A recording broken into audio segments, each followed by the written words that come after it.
Gladys is no nonsense. She gets right to the point. She's a dynamo.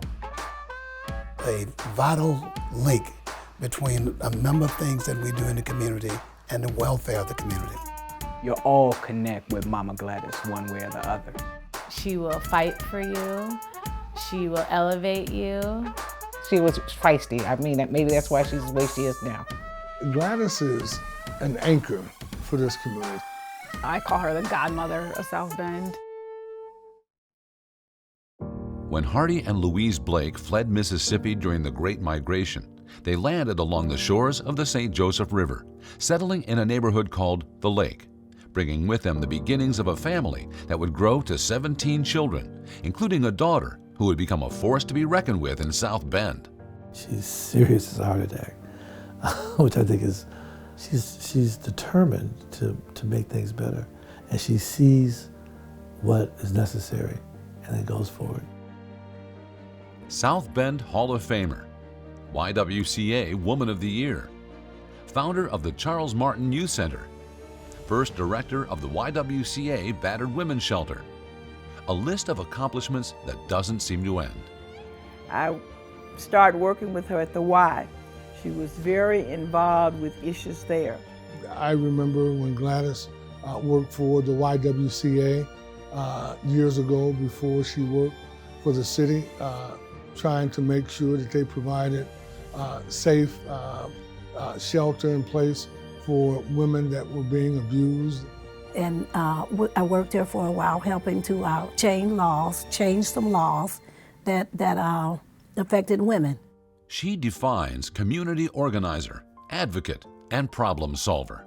And if it's a community issue, say it's group violence, for example, she's going to get in there, she's going to be the first person in line to get out there and to try and make a difference in our local community. And she'll bring together black, white, you name it, for a cause. She has a goal, she has a desire to get things accomplished. And so Gladys says we're going to do this, we end up doing it. I think the thing that stands out to me is how they cleaned up West Washington Street. When that used to be just some everything was going on, illegal gambling, speakeasies, everything was going on down there. And Gladys was the one that they got to try to talk to the people that lived there. They kind of accepted her more readily than anybody else. And that's what I thought was a major accomplishment. And nobody can deny that she's a force to be reckoned with. She is a vital link between a number of things that we do in the community and the welfare of the community. When the banks back in the day were redlining people, Gladys went to them and said, if you don't change your policies and your procedures, I will tell the news and I will tell other people and you will be shut down. And people got it together, and she fights for all the right things. She fights for the schools, she fights for the underdog, she fights for women. But my mother always has a smile for someone. My mother always makes time for people. And just is genuinely a nice person. And she just had this incredible knack to talk to everybody. She would go through the neighborhood, people would say, hey Gladys, how are you? But then when somebody was acting up or not cleaning up their home, she'd cuss them out and trying to tell them, we're all working together here in the community, you have to follow the rules. And she had that incredible knack to be able to be tough about following the procedures, but very friendly and open and gregarious with folks. She sees the community as a pluralistic body where everybody should be a part. The ultimate goal of our parents was for us to get out of high school. They didn't think about college. The importance of education in the community is exhibited by the family. Gladys still promotes education for all children. She helped develop a love of learning in me very early. To this day, I love to read. My mother's always reading to me, again, before I could formulate words. There's an area of the South Bend community that was referred to as the Lake. And people like Gladys, people like Len Coleman, Charles Martin, Charles Black, all were from that particular area. And the ones that, a great number of them went on to college and were very, very successful in their careers. And they all came from the Lake area.